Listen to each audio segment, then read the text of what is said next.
তো আল্লাহ বলেন এর দ্বারা আমি মৃত শহরকে জীবিত করি। অনুসকিয়াহু মিম্মা খালাকনা আনামাও আনাসিয়া কাসিরা, এবং এই পানি আমি পান করাই আমার সৃষ্টিকে। আমার সৃষ্টি বলতে আল্লাহ বলেন আনামান অনেক চতুষ্পদ প্রাণী, আনাসিয়া কাসিরা এবং অনেক মানুষ, অনেক চতুষ্পদ জন্তুরা এই বৃষ্টি থেকে পানি পান করে। জঙ্গলের নালাখালা ছোট ছোট ডোবা পুকুর এগুলি এই বৃষ্টি পানিতে ভরে যায়, তখন জঙ্গলের পশুরা এই পানি পান করে, আর অনেক মানুষেরা এই পানি পান করে। এই পানিটা আমরা যদি দেখি যে এখনই নাই, কিন্তু এই পানিটা এখন মাটির মধ্যে চলে গেছে, আমরা টিউবওয়েলের সাহায্যে পানিটা বের করে আমরা ব্যবহার করছি। আমরা যা ব্যবহার করি বিশুদ্ধ পানি, এটা কিন্তু আসলেই বৃষ্টির পানি, সব এটা অন্য কোনো পানি নয়। আলাকা সাররাবনাও বাইনাম লিয়াযাক্কারু, আল্লাহ বলেন নিশ্চয়ই আমি কোরআনকে বর্ণনা করে দিয়েছি, মানুষের মাঝে কোরআনকে আমি বিস্তারিতভাবে বর্ণনা করে দিয়েছি, লিয়াযাক্কারু, যাতে মানুষেরা উপদেশ গ্রহণ করে। কিন্তু আবা আকসারুন নাসে, কিন্তু অবস্থাটা হলো কি, অধিকাংশ মানুষ অস্বীকার করলো, বরং কুফরি করলো, গ্রহণ করতে অস্বীকার করেছে, এবং অধিকাংশ এটাকে একেবারে সম্পূর্ণ অগ্রাহ্য করেছে, যেটা আমরা কোনোভাবেই আমরা স্বীকার করছি না। এ হলো মানুষের স্বভাব, এবং শয়তানের পরামর্শে মানুষ এগুলো করে থাকে। আল্লাহ বলেন আল্লাহ ওয়াশিনা আলা বাসনা ফি কুল্লি করিয়াতিন নাযিরা, আমি ইচ্ছা করলে প্রত্যেক জনপদে ভয় প্রদর্শনকারী পাঠাতে পারতাম। অসুবিধা কি? রাজশাহী একজন, মানে প্রত্যেকটা ডিস্ট্রিক্টে এক একজন রসুল পাঠাইতে আল্লাহর কোনো অসুবিধা আছে? কোনো লোকজনের সমস্যা আছে? কিন্তু আল্লাহ বলেন আমি ইচ্ছা করলে প্রত্যেক জনপদে ভয় প্রদর্শনকারী পাঠাতে আমি পারতাম, কিন্তু হে রাসূল এটা না পাঠাইয়া সারা পৃথিবীর দায়িত্বটা আপনার উপরে দিয়েছি, এই জন্য যে সারা পৃথিবীর সবচেয়ে শ্রেষ্ঠ নেয়ামত আপনাকে আমি দিব। তা নাহলে ইচ্ছা করলে আমি যদি ভাগ ভাগ করে দিতাম, তাহলে এক ডিস্ট্রিক্টের রসুল সে আর কত নেয়ামত পাওয়ার মালিক হইত। কাজে আমি প্রত্যেক বস্তিতে জনপদে রসুল না পাঠাইয়া সারা পৃথিবীর বুকে আপনাকে একাকে আমি আমার সাল্লাকে ইল্লা কাফাতাল লিন্নাসে বাশিরাও ওয়া নাযীরা। তাহলে এখন দেখেন কিভাবে আল্লাহ তাআলা তার সম্মানটা দিলেন এবং কিভাবে বর্ণনাটা দিলেন, যে আমি ইচ্ছা করলে প্রত্যেক জনপদেই রসুল পাঠাতে পারতাম, কিন্তু আপনার উপরে একার উপরে দায়িত্বটা দিয়েছি যে আপনি একটু কষ্ট করে দায়িত্বটা পালন করেন, আপনাকে আমি সর্বশ্রেষ্ঠ করেছি এবং সর্বশ্রেষ্ঠ সম্মান মর্যাদা আপনি লাভ করবেন।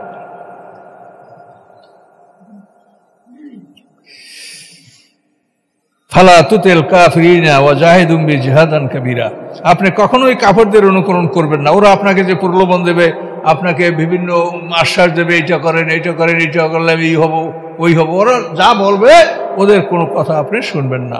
ওয়া জাহিদুম বিজিহাদান কাবীরা, এবং এই কোরআনের সাহায্যে আপনি তাদেরকে নিয়ে মেহনত করবেন, তাদেরকে বুঝাবার জন্য আপনি মেহনত করবেন, পরিশ্রম করবেন, কিন্তু ওদের কোনো কথা আপনি শুনবেন না।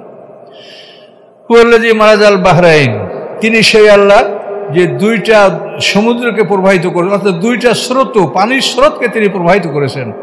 হাজা আজবুন ফুরাতুন, এই হলো মিঠা সুপেয়, ও হাজা মিলুন উজাদ, এই হলো লবণাক্ত তিতা। দুইটা পানির স্রোত একই পাশাপাশি বয়ে যাচ্ছে, এইটা সুন্দর মিষ্টি এবং সুপেয়, খুব সহজেই গলদকরণ করা যায়, আর এইটা লবণ তিতা। এইভাবে কত যুগ ধরে চলছে আল্লাহ সারা মাত্র বলতে পারছে না, কিন্তু এর মধ্যে এই পানিটা মিশ্রিত হচ্ছে না। পৃথিবীর কোনো মানুষের ক্ষমতা আছে যে আপনি একটা পাত্রে মিষ্টি পানি আর লবণ পানি আলাদা করে রাখবেন? আপনার পুকুরে, আপনার নহরে, আপনার ডোবায় কোনো মানুষের ক্ষমতা আছে? তা আল্লাহ বলেন আমার ক্ষমতা দেখো, যে আমি একই স্রোত নদী, একই সমুদ্র, আপনি এটা একটা খুব সহজে বঙ্গোপসাগরের মোহনায় গেলেই আপনি দেখবেন এই যে নারায়ণগঞ্জের যে শীতলক্ষা নদী, এই শীতলক্ষার পদ্মায় দুইটা নদীর পানি এক জায়গায় প্রবাহিত হয়েছে। এই শীতলক্ষার পানিটা অতি পরিষ্কার, তা মনে হয় যে 50-100 ফুট নিচে আপনি দেখতে পাবেন যে মাছ দৌড়াচ্ছে কিনা। আর পদ্মার পানিটা ঘোলা, এটা থেকে আপনি 1 ইঞ্চি নিচেও কিছু দেখতে পাবেন না। দুইটা পানি আসতে, দুইটা স্রোত এভাবে বঙ্গোপসাগরে নেমে গেল। তো এই দৃষ্টান্তগুলি আল্লাহ দিচ্ছেন যাতে আমরা আল্লাহর এই কুদরত সম্পর্কে আমরা জ্ঞান অর্জন করতে পারি এবং আমরা ঈমান আনি।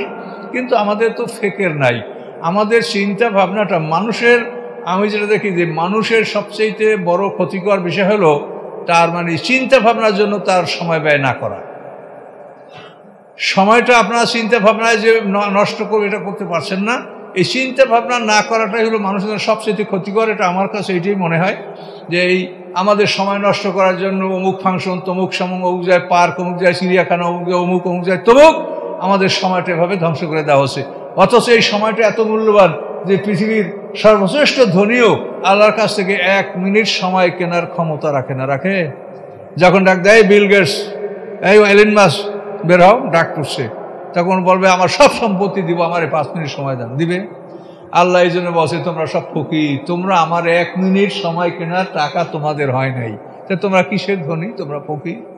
আনতুবুল ফুকারাউল আল্লাহ, যে আল্লাহ কোরআনে বলছে, এই কথাটা চিন্তা করলে এইটাই আসে যে আল্লাহ কেন বললেন সবাইকে ফকির, যে তোমরা ফকির। কি আছে তোমার বলো? আমার থেকে 1 মিনিট সময় কেনার ক্ষমতা তোমার আছে? এই সময়টা এত মূল্যবান, এই সময় ছাড়া জীবন উপভোগ করা যায় না, পৃথিবীর কিছুই করা যায় না, কিন্তু এই সময়টা আল্লাহ নির্ধারণ করে রেখেছেন।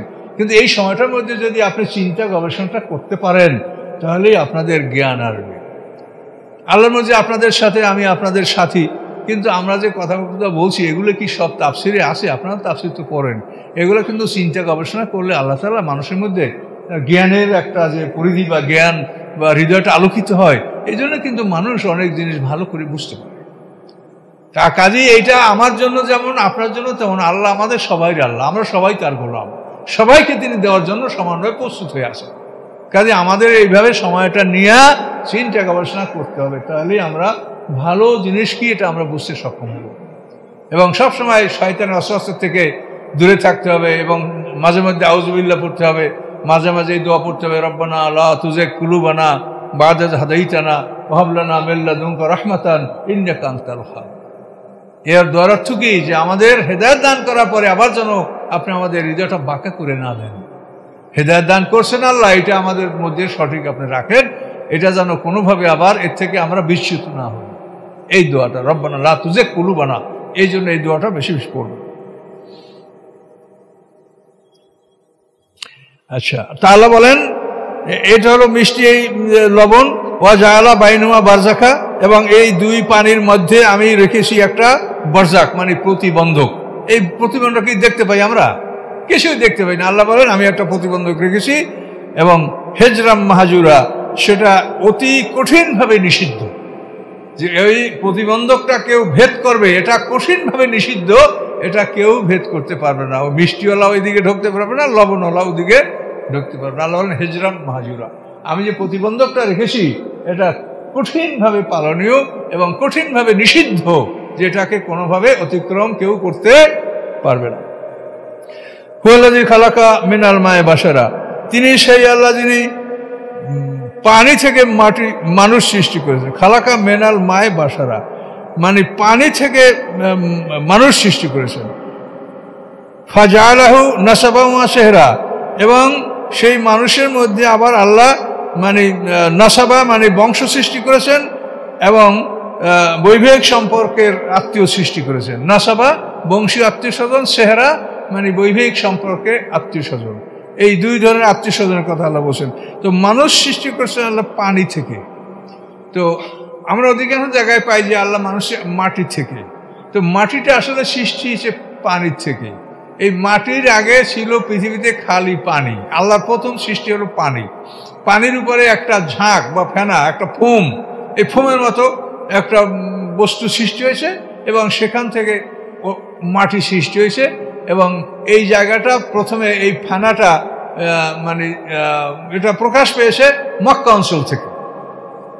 সমগ্র পৃথিবী পানি, মক্কা অঞ্চল থেকে এই ফেনাটা ওটা আবির্ভাব ঘটেছে, আত্মপ্রকাশ করেছে। ওটার উপরে আস্তে আস্তে পৃথিবী আস্তে আস্তে আল্লাহ বিস্তার করেছেন। তাহলে সেই হিসেবে পানির থেকে সৃষ্টি করা, এটা আল্লাহ বলতে পারেন। 1 2 নম্বর হলো যে মানুষ সাধারণত আদম হাওয়া ছাড়া অন্য মানুষ বীর্যের মাধ্যমে সৃষ্টি হচ্ছে, এবং সেটা পানি। এই হিসেবে আল্লাহ বলতে পারেন যে মানুষ সৃষ্টি করছি আমি পানি দ্বারা। তো প্রথম উক্তিটা ওইটাই বেশি যুক্তিসঙ্গত। তো তিনি সেই আল্লাহ খালাকা মিনাল মায়ে বাশারা, যিনি পানি থেকে মানুষ সৃষ্টি করছেন, তারপরে তাদেরকে করেছেন কি বংশ এবং বৈবাহিক সম্পর্কের আত্মীয় স্বজন।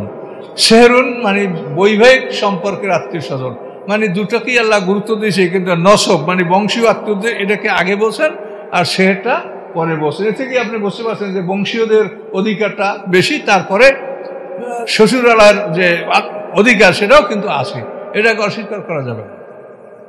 কাজে এই জন্য আল্লাহ তাআলা সিরিয়ালি দুটোই উল্লেখ করেছেন যে বংশগত আত্মীয় স্বজন তাদেরও তোমরা খোঁজ খবর নেবে, তাদের সাথে হেসান করবে, সদ্ব্যবহার করবে। হ্যাঁ, ওই গরু নিয়ে দরবারে না দিয়া ওই গরুটা নিজেরা জমা করে সব আত্মীয় ডাইকে বছরে একবার খাও, পরিচয় হোক যে আমার এই ছেলে মেয়ে নাতি পোতা পুতি। আপনারা অনেকে এরকম আছেন, আমি এর থেকে বাদ না, যে আমার ভাই বোনের যে ছেলে মেয়ে নাতি পোতা পুতি সব আমি চিনি না সব, কিন্তু এই নাচেন অপরাধ। এটা আমি হইলেও আমি স্বীকার করছি এটা অপরাধ, আপনাদের যদি এটা হয়তো এটা অপরাধ। কাজে এই জন্য যাদের পক্ষে সম্ভব বছরে একবার সব আত্মীয় স্বজনকে ডাকেন, আইসে সবাই তোমরা আসো, এক জায়গায় হও, তোমরা এই খাওয়া দাওয়া করো, একেবারে পরিচয় হোক, দেখাশোনা হোক। এভাবে তোমরা মানে তোমাদের সম্পর্কটা বজায় রাখো, আত্মীয়তা সম্পর্ক বজায় রাখার জন্য আল্লাহ কোরআনে কঠিনভাবে নির্দেশ দিয়েছে।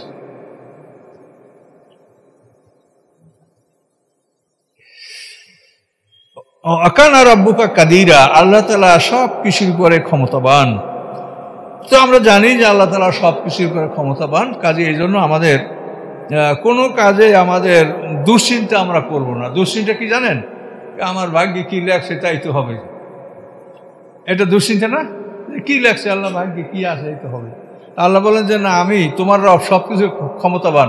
তোমার ভাগ্যে যদি খারাপ লেখা থাকে, তুমি যদি সঠিকভাবে চেষ্টা করো, আল্লাহর কাছে বলো, যে তোমার ওটা আল্লাহ পাল্টাইয়া তোমার ভালো লিখে দিতে পারে। এটা আল্লাহ কোরআনে স্পষ্ট বলে দিয়েছে। নিয়াম হুল্লো মায়াশা ওসবেদ, আল্লাহ জাইসা মিটিয়ে দেন, জাইসা মুছে ফেলেন, জাইসা ঠিক রাখেন। মূল কেতাব আল্লাহর কাছে। কাজে এই জন্য তকদির লেখা বা এই আসমানি কেতাব এগুলো আমরা শানে নজুল বলি, কিন্তু এই কেতাবগুলো তো শানে নজুলের সাথে নাজেল হচ্ছে না। এই কেতাব তো শানে নজুলের আগে, পৃথিবীর সৃষ্টি করার 50,000 বছর আগে এই কেতাব রহু মাজিদ লেখা। তো শানে নজুল উসিলের নাজেল হইল, কিন্তু এর মানে তো এই না যে এখন আল্লাহ নাজেল করবেন, এটা তো আগেই ওখানে ছিল। কাজে এই থাকার জন্য আপনারা চিন্তা করবেন, এটা আল্লাহর ব্যাপার, আল্লাহ বোঝেন। আমাদের ব্যাপার হলো যে তুমি চিন্তা করো না, মূল কেতাবটা আমার হাতে, এটা তো অন্য কাউকে আমি হস্তান্তর করি না। তো এটা আমি ইচ্ছা করলে তোমার ওটা পরিবর্তন করে দিতে পারি, ভালো মন্দ আমার করার ক্ষমতা আছে। ওই কেতাবে লেখা আছে বললে সেটা আমাদের জন্য মানা ফরজ, আল্লাহর জন্য কোনো মানা ফরজ না। আল্লাহ ইচ্ছা করলে ওটা পাল্টাতে পারে। এই জন্যই মনের মধ্যে কোনো দুর্বলতা রাখবেন না। আপনি ভালো কাজ করেন, ভালো পথে মেহনত করেন। আল্লাহ বলছেন আল্লাযীনা জাহাদু ফীনা লানাহদিয়ান্নাহুম সুবুলানা, আমার পথে যারা মেহনত করবে আমি তাদেরকে আমার রাস্তা দেখাবো। কাজে এই জন্য ভয়ের কোনো কারণ। আউযু বিল্লাহি মিনাশ শাইতানির রাজীম। ওয়া ইয়াবুদুনা মিন দুনিল্লাহি মা লা ইয়ানফাহুম ওয়া লা ইয়াদুররুহুম, তারা এমন আল্লাহকে বাদ দিয়ে এমন বস্তুর ইবাদত করে যারা তাদের উপকারও করতে পারে না, ক্ষতিও করতে পারে না। ওয়াকানাল কাফিরু আলা রাব্বি জহিরা, আর কাফেররা সর্বদাই আল্লাহর বিরোধী, আল্লাহর বিরোধী কার্যকলাপ তারা করে যাচ্ছে। এটা আমরা স্পষ্টই বলতে পারছি যে আল্লাহ ছাড়া পৃথিবীতে যত বস্তুর ইবাদত করা হয় তারা কি আসলেই কোনো উপকার ক্ষতির মালিক? নিজেকেই তো রক্ষা করতে পারে না, তো অপর উপকার ক্ষতি কি করে করবে? আল্লাহ বলেন ওমা আরসালনাকা ইল্লা মুবাশশিরান ওয়া নাযীরা, নিশ্চয়ই আমি আপনাকে সুসংবাদ দাতা এবং ভয় প্রদর্শনকারী হিসেবে পাঠিয়েছি। মানে আল্লাহ রসুল যেন হতাশ না হন যে আমার এত কষ্টের দাওয়াত ওরা স্বীকার করলো না, আমাকে এই দায়িত্ব দেওয়া হলো, আমি কি পরিমাণ দায়িত্ব পালন করলাম, আমার দাওয়াতে কি ভুল হলো না, কি সমস্যা? তা আল্লাহ বলছে যে না, আপনার কোনো সমস্যা নাই, আপনি শুধু সুসংবাদ দাতা এবং ভয় প্রদর্শনকারী। আপনি জান্নাতের সুসংবাদ দিবেন এবং দোজখের ভয় দেখাবেন যে এই শাস্তি তোমাদের আছে, এই জান্নাত তোমাদের জন্য আছে। মানে আসলে এটা চিন্তা করলে খুবই আশ্চর্য লাগে যে আমরা কি ইবাদত করছি, এর বিনিময়ে আল্লাহ তাআলা যে জান্নাতের ওয়াদা আমাদের সাথে করছেন, এটা তো বিরাট ব্যাপার। এটা তো আমাদের এই ইবাদত এবং আমাদের এই পরিশ্রমে আমরা এটা পাওয়ার যোগ্য না, কিন্তু আল্লাহ সত্য বলেন, আল্লাহর ওয়াদা সত্য, এই হিসেবে আমরা এটা বিশ্বাস করছি যে আল্লাহ অবশ্যই আমাদেরকে এটা দিবেন। কিন্তু আসলে খুব খুব বড় পুরস্কার, এত বড় পুরস্কার পাওয়ার যোগ্য আমরা না, এটা ভেবে দেখো। কুল মা আসালুকুম আলাইহি মিন আজরিন, আপনি বলেন যে এই দাওয়াতের বিনিময়ে তোমাদের কাছে আমি কোনো বিনিময় দাবি করছি না, বরং কি দাবি করছি, ইল্লা মান শাআ আইয়াত্তাখাযা ইলা রাব্বি সাবিলা, বরং আমার দাবি হলো যে যে চায় সে যেন আল্লাহর পথ অবলম্বন করে, এটা আমি চাই। আমি তোমাদের কাছে কোনো বিনিময় চাই না। তো পয়গম্বররা কখনোই দাওয়াতের বিনিময় চান না, অর্থাৎ দাওয়াত ও তাবলীগ যেটা, এটার কোনো বিনিময় এখনো পৃথিবীতে কেউ চায় না। আমরা দাওয়াত ও তাবলীগের মাধ্যমে যদি কেউ ইসলাম গ্রহণ করে তার থেকে কোনো বিনিময় গ্রহণ করা হয় না। যে কোনো ধর্মের লোক ইসলামে আসলে বরং তাকে আরও সাহায্য সহযোগিতা করা হয়, তাকে কিছু দেওয়া হয় না।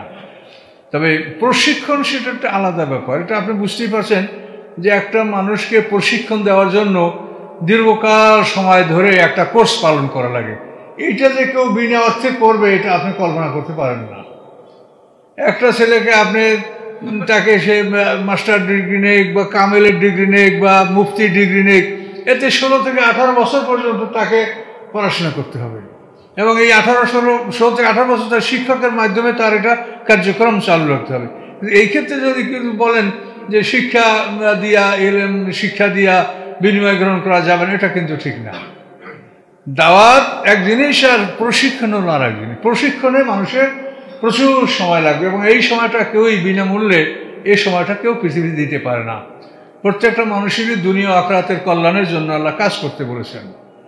কাজে এই জন্য বরং শিক্ষা খাতে সবচেয়ে বেশি অর্থ ব্যয় করা উচিত। আপনি যে একটা ছেলেকে ইংরেজি শেখার জন্য 1 ঘন্টায় 2000 টাকা প্রাইভেট মাস্টারকে দেন, তো দিন শিক্ষার জন্য আপনি তার সাথে বেশি দেন, না সম পরিমাণ দেন। কাজে দিন শিক্ষার ক্ষেত্রে কিন্তু আমরা অবহেলা করি। সেখানে একজন হাফেজকে 500 টাকা দিয়েও আমরা পড়াতে রাজি না, এবং সময় পায় না। সময় না পাওয়া এটা হলো এই পৃথিবীটা যাদের পরিকল্পনায় চলে তারা আল্লাহর পক্ষের লোক না। এই জন্য পৃথিবীর শিক্ষা ব্যবস্থা এবং এই যে পৃথিবীর যে শিক্ষা কমিশনগুলো পৃথিবীতে যে বসে, এই শিক্ষা কমিশন যারা এর যারা সদস্য থাকেন তারা পৃথিবীর মহাজ্ঞানী, মহাপণ্ডিত, এবং এমনভাবে এগুলো করা হয় যে যাতে এই শিক্ষার মধ্যে প্রবেশ করলে ধর্মীয় শিক্ষায় যেন সে আর এর সাথে আর যেন সময় না পায়। এইভাবেই কারিকুলামটা এইভাবেই করা হয়। কথা বুঝতে পারছেন? এটা পৃথিবীটা তো আমাদের বুদ্ধিতে চলে না। আমরা যত যাই যা বলি, পৃথিবীটাকে আমাদের মুসলমানদের কোনো পরিকল্পনার মধ্যে নাই। সমস্ত অমুসলিমদের পরিকল্পনায় কিন্তু পৃথিবীটা চলছে, এটা আপনি স্বীকার করতে বাধ্য। কাজে এই জন্য এই সমস্যাগুলি, যে এমনভাবে ছেলেদের কোর্স, এমন সিলেবাস যে এই রাইখা যে সে একটু 1 ঘন্টার জন্য একটু আরবি পড়বে, এ সময়টাই তার জন্য বের করা যাচ্ছে না। এটাও একটা শিক্ষা কমিশনে যারা কাজ করে, এটা তাদেরই একটা পলিসি, যাতে দিন থেকে মানুষকে দূরে রাখা যায়। এভাবে পরিকল্পনা নিয়েই এই কাজগুলো তারা করে থাকেন। এগুলো আপনারা শিক্ষা কমিশন এরপর যদি দেখেন, এই ভারতবর্ষে ব্রিটিশ আসার পরে বহুবার বহু শিক্ষা কমিশন বসেছে। তার মধ্যে একমাত্র আদাম কমিশন, এইটার রিপোর্টটা ভালো ছিল, কিন্তু এইটাকে সবাই উপহাস করে উড়াই দিছে। ওনার এই রিপোর্টটা ছিল মুসলমানদের পক্ষে এবং ভারতবর্ষের মানুষের পক্ষে। এই জন্য ওনাকে বলা হলো যে second Adam fallen from the haven, যেহেতু দ্বিতীয় আদম আকাশ থেকে নেমেছে, এই আদমের কথা শোনা যাবে না। শেষ পর্যন্ত শুনলো কার কথা? লর্ড মেকলের কথা, যার শিক্ষা ব্যবস্থাটার মূল সর্বশেষ বিষয়টাই ছিল যে এদেশের মানুষেরা লেখাপড়া করবে, শিক্ষা অর্জন করবে, তাদের চেহারা থাকবে ভারতবর্ষের, কিন্তু মন মস্তিষ্ক হবে ইউরোপিয়ান। দেখেন সেটা হয়েছে কিনা। আমরা যতক্ষণ পর্যন্ত একটা মানুষ ইউরোপিয়ান পোশাক না পরি, ততক্ষণ পর্যন্ত আমরা মনের দিক থেকে আমরা খুশি হইতে পারি না, আর মানুষেরাও সম্মান দেয় না। আপনি যত বড় শিক্ষিত হন, এই লেবাস পরিয়া হোটেলে গেলে একটা হোটেল বয় আপনাকে সম্মান দিবে না। আর যে মানে ফুল প্যান্টটাই পরিয়ে যাবে, কিন্তু শিক্ষা তার কি আছে কি না আছে, তখন একটা হোটেল বয় তাকে সম্মান করবে, সার করবে, সেলুট করবে। কিন্তু আপনি মহাপণ্ডিত হলেও যদি এই লেবাসে যান, তাহলে আপনি কিন্তু ওই সম্মানটা পাবেন না। এটা পৃথিবীর একটা পরিবেশে এইটা অবস্থা সৃষ্টি হয়েছে। তো এগুলি বইলে আমরা কোনো সমাধান করতে পারবো না, এটা শুধু আপনাদেরকে জানান দেওয়া, এটার সমাধান আমাদের কাছে কিছু নাই। তো এই জন্য এখানে আল্লাহ রসুল বললেন যে আমার এই প্রশিক্ষণের দাওয়াতের বিনিময়ে তোমাদের কাছে আমি কোনো বিনিময় চাই না, বরং চাই যে কেউ যদি ইচ্ছা করে সে যেন আল্লাহর পথকে অনুসরণ করে, আল্লাহর পথ ধারণ করে, এটা আমি চাই। নবী রাসূলদের এটাই দাবি।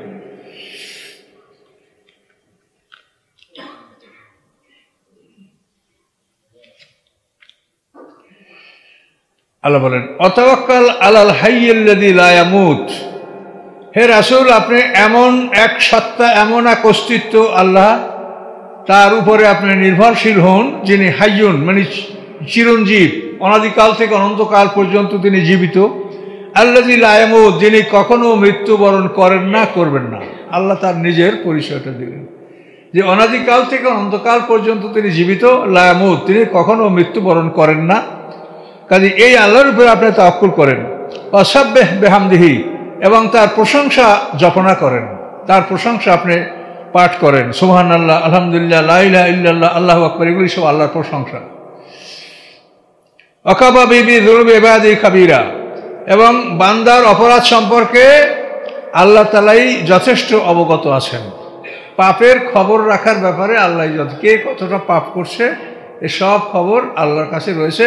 আল্লাহ বলেন, ইন্না কুন্না নাস্তানসিকু মা কুনতুম তা'মালুন, তোমাদের আমলগুলি তোমরা কি করছো এটাকে আমি কপি করে নিয়েছি।